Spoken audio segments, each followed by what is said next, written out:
नमस्कार दोस्तों, मेरा नाम है विजय कुमार। आप देख रहे हैं कॉमिक्स पिटारा चैनल को। तो चलिए दोस्तों, तुलसी कॉमिक्स की इस शानदार स्टोरी को शुरू करते हैं जिसका नाम है चोर राजा। तो आप देख सकते हैं इसका कवर पृष्ठ जो कि कुछ इस तरह का है। तो चलिए इसकी शानदार स्टोरी को हम शुरू करते हैं। बच्चों, क्या तुम जानते हो कि समुद्र का पानी खारा क्यों होता है? नहीं दादाजी। आप जानते हैं दादाजी? हाँ, जानता हूँ बच्चों। इसकी भी एक बड़ी ही मज़ेदार कहानी है। सुनोगे? नेकी और पूछ पूछ दादाजी, आपके द्वारा सुनाई कहानियों के तो हम दीवाने हैं। हाँ दादाजी, बताइए समुद्र का पानी खारा क्यों होता है? कन्हैया नाम का एक मछुआरा था। समुद्र तट पर ही उसकी झोपड़ी थी। मछली पकड़ना उसका काम था। सूर्य का वो सच्चा उपासक था। प्रातः सबसे पहले वो सूर्य उपासना ही करता। सूर्य देवाय नमः। तब दैनिक दिनचर्या के अन्य कामों में लगता। उसका कोई नहीं था। बिल्कुल अकेला था वो। रात को जब सब सो जाते तो वो उसी चट्टान पर जा बैठता और घंटों चुपचाप समुद्र की लहरों को निहारता रहता। एक रात जब वो चट्टान पर बैठा हुआ था, ओह, ये कौन सुंदरी आकाश से चली आ रही है? वो सुंदरी उसके सामने आ उतरी। देवी, तुम कौन हो? मेरा नाम दिव्या है। मैं स्वर्गलोक की अप्सरा हूँ। स्वर्गलोक की अप्सरा धरती पर? इस प्रकार हैरान ना होइए, मैं तुम्हें विस्तार से इसका कारण बताती हूँ। मैं स्वर्गलोक में रहकर भी पृथ्वी लोक पर आने को हमेशा ना जाने क्यों आतुर रहती थी। पृथ्वी का सम्मोहन ना जाने क्यों मुझे बार बार अपनी ओर खींचता था। पर मैं जैसे तैसे उस सम्मोहन से बाहर निकलने की हर बार कोशिश करती, पर आज उस कोशिश में असफल रही। आज मैं इंद्र के पास गई। देवराज, मैं आपसे एक निवेदन करना चाहती हूँ। कहो दिव्या, क्या कहना चाहती हो? मैं पृथ्वीलोक का भ्रमण करने जाना चाहती हूँ देवराज।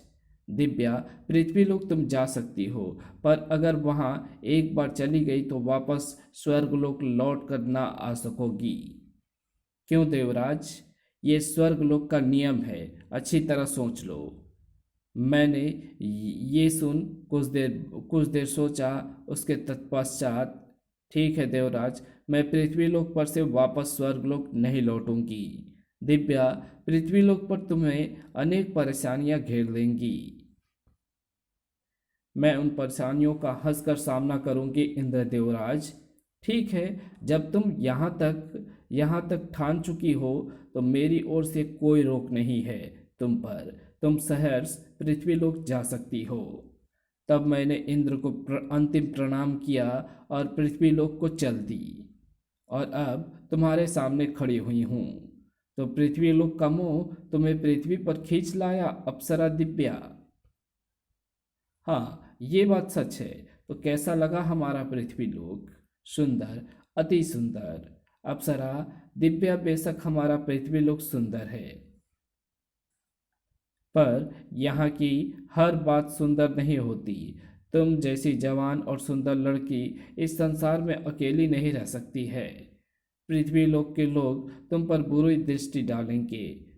तब तुम अकेले उनका कैसे सामना करोगे? ओह, इस विषय में तो मैंने सोचा ही नहीं था। अब मैं क्या करूं? एक उपाय है, लोगों को बुरी नज़रों से बचने का। वो उपाय कौन सा है? तुम पृथ्वी के किसी युवक से विवाह कर लो, तब कोई तुम्हें बुरी नज़र से नहीं देखेगा। मैं तो ऐसे किसी युवक को नहीं जानती। मुझे भी नहीं। क्या मतलब? मतलब ये कि तुम मुझसे विवाह कर लो। मैं तुम्हें लोगों की बुरी नज़रों से सुरक्षित रखूंगा।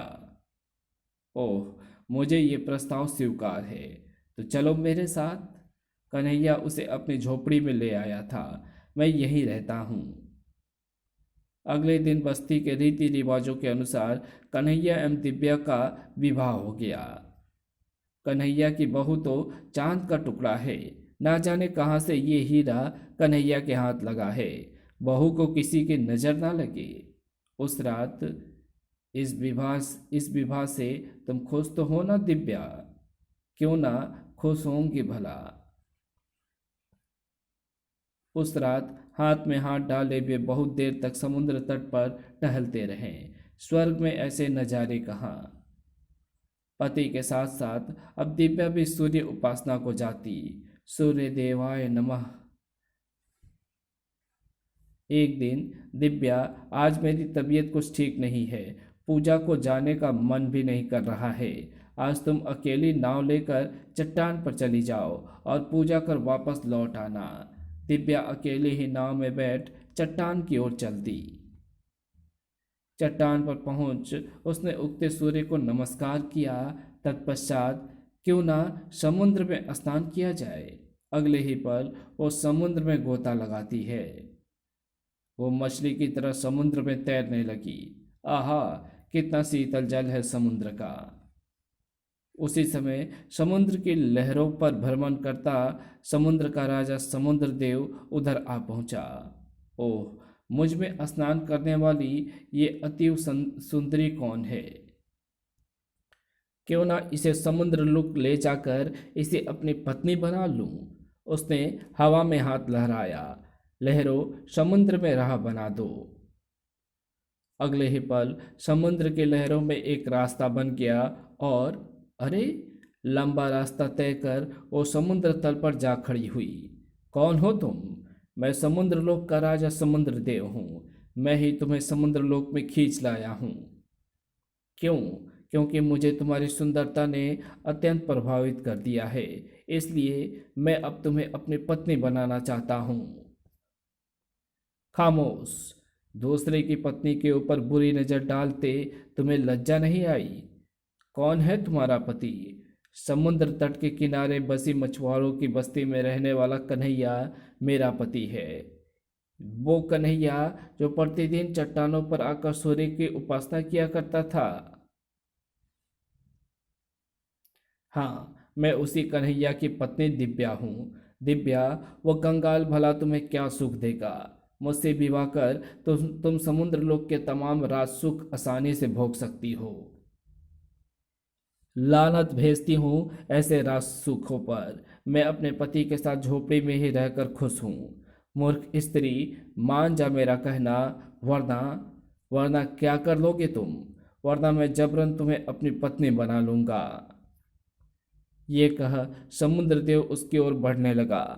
मुझे छूना मत। अगर मुझे छू लिया तो अनर्थ हो जाएगा।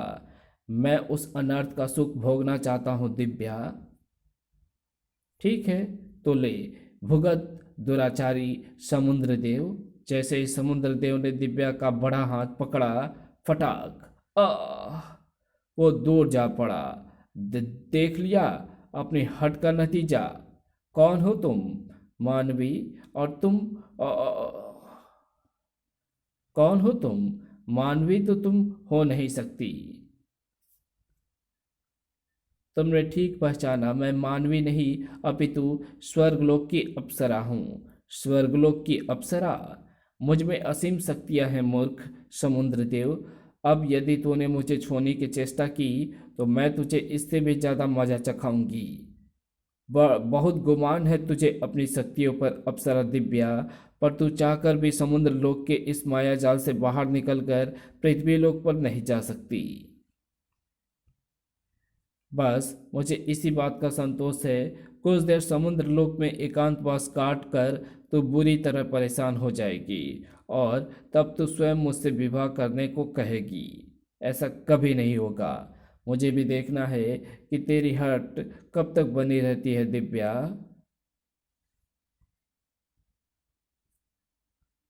इधर दूसरी ओर धूप चढ़ आई है और दिव्या अभी सूर्य पूजा करके वापस नहीं लौटी। अब तक तो उसे वापस लौट आना चाहिए था।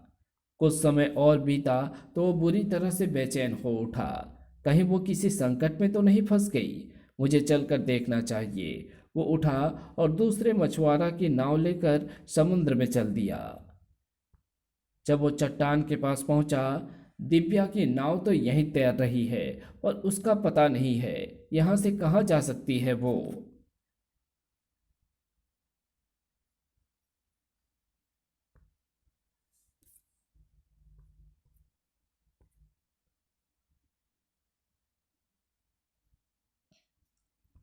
कहीं वो समुद्र में तो नहीं डूब गई। तभी सहसा उसके मस्तिष्क में एक विचार कौंधा। मुझसे विवाह करके दिव्या को कोई सुख भी तो नसीब नहीं हो सका। कहीं वो मेरी गरीबी से घबराकर वापस स्वर्गलोक तो नहीं चली गई।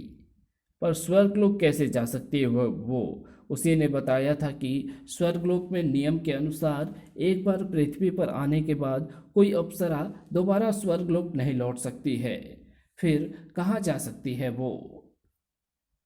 मेरी हिम्मती मारी गई थी जो दिव्या को अकेले इस निर्जन स्थान पर पूजा के लिए भेजा। वो रो पड़ा। अब मैं अपनी दिव्या को कहाँ ढूंढूं, कहाँ खोजूं। हे सूर्यदेव, हम प्रतिदिन आपकी पूजा करने यहाँ चलकर आते थे। उसका ये फल मिला मुझे। आपके होते मेरी पत्नी मुझसे बिछुड़ गई। मुझ पर दया करो सूर्यदेव, मेरी पत्नी को मुझसे मिला दो। सूर्यदेव, जब तक मेरी दिव्या मुझे नहीं मिलेगी तब तक मैं इसी चट्टान पर आपकी आराधना में बिना कुछ खाए पिए लीन रहूंगा। अगले ही पल सूर्य देवाय नमः, सूर्य देवाय नमः। सांझ हो चली थी पर कन्हैया अपनी आराधना में लीन था। सूर्य देवाय नमः। तभी आंखें खोलो कन्हैया। कन्हैया ने तत्काल आंखें खोल दी। सूर्यदेव आप, मेरा भक्त मुझे पुकार रहा था तो भला मैं कैसे न आता। बोलो क्या कष्ट है तुम्हें। भगवान, प्रातः मेरी पत्नी दिव्या आपकी आराधना हेतु इस चट्टान पर अकेली आई थी। तब से वो घर वापस नहीं लौटी है। उसका कुछ पता भी नहीं चला है। इसी दुख से दुखी होकर मैंने आपका स्मरण किया था। ठीक है, मैं अभी इस बात का पता लगाता हूँ कि तुम्हारी पत्नी इस समय कहाँ है। ये कह सूर्यदेव ने आंखें मूंद ली। कहो हटीली दिव्या, अभी तेरा हट टूटा या नहीं। समुद्र देव, मेरा हट ऐसा नहीं है जो टूट जाएगा। मान जा दिव्या और मेरी बात मान, मुझसे विवाह कर ले। पापी, अपनी गंदी जुबान से विवाह जैसे पवित्र संबंध का नाम भी ना ले। तू क्या जाने विवाह कितने पवित्र संबंध हो तू क्या जाने विवाह कितना पवित्र संबंध होता है। मैं अंतिम बार कहता हूँ दिव्या कि तुम मेरा कहना मान जा, वरना मैं अपने योग बल से तेरी यही जल समाधि बना दूंगा। बना दे, मुझे इस बात की चिंता नहीं है। ठीक है, तू नहीं मानने वाली है, अब भुगत। अगले ही पल, ओह, मेरी सांस घुटने सी क्यों लगी है। ओह, तो दिव्या वासना के कीड़े समुद्र देव के जाल में जा फंसी है क्या। हाँ कन्हैया, समुद्र देव दिव्या को समुद्र लोक उठा कर ले गया है। वो उससे विवाह करना चाहता है। ओह, तब क्या होगा भगवान। होगा क्या, समुद्र देव को अपने करतूत का फल भुगतना पड़ेगा। समुद्र देव, अभी तूने मेरी गर्मी ही देखी है, क्रोध नहीं देखा है। ले, आज क्रोध भी देख। ये कह अगले ही पल, ओह, समुद्र का पानी गर्म होकर खौलने लगा है। समुद्र का जल वाष्प वाष्प बनकर आकाश में उड़ने लगा। ओह, समुद्र का सारा पानी आग की तरह क्यों भभकने लगा है। आग के मारे मेरा बदन जला जा रहा है। समुद्र देव, कुछ कीजिए राजन। इस भीषण ताप से हमें समुद्र देव हमें समुद्र देव ही बचा सकते हैं। मैं समुद्र के ऊपर जाकर देखता हूँ कि माजरा क्या है। जब वो हाल में बेहाल ऊपर आया। सूर्यदेव, ये आप क्या अनर्थ कर रहे हैं। अपनी तपिश कुछ कम कीजिए, वरना मैं सारा जलकर सूख जाऊंगा। मैं भी तो यही चाहता हूँ सूर्यदेव। मैं भी तो यही चाहता हूँ समुद्र देव। ओह, तब तो मेरा अस्तित्व ही समाप्त हो जाएगा सूर्यदेव। किसी दूसरे की पत्नी पर बुरी नज़र डालने वाले का अस्तित्व समाप्त हो जाए तभी ठीक रहेगा। ओह, अब दिव्या की बात कर रहे हैं। हाँ समुद्र देव, तू एक चोर राजा है। तू राजा बनने के लायक है ही नहीं। मैं अभी दिव्या को लाकर कन्हैया को सौंप देता हूँ सूर्यदेव। तो जाकर दिव्या को ले आ। समुद्र देव तुरंत तुरंत फुरंत सागर तल पर गया। वहां से दिव्या को लेकर ऊपर आया। अब तो मुझे क्षमा कर दो सूर्यदेव। जा, तुझे क्षमा किया, पर तूने घोर अपराध किया है, इसलिए तुझे इसका दंड तो अवश्य ही मिलेगा। जा, आज से तेरा जल बिल्कुल खारा हो जाएगा, कोई भी तेरे को पीने के योग्य नहीं समझेगा। जा, यही तेरी सजा है। ये कह सूर्यदेव अदृश्य हो गए।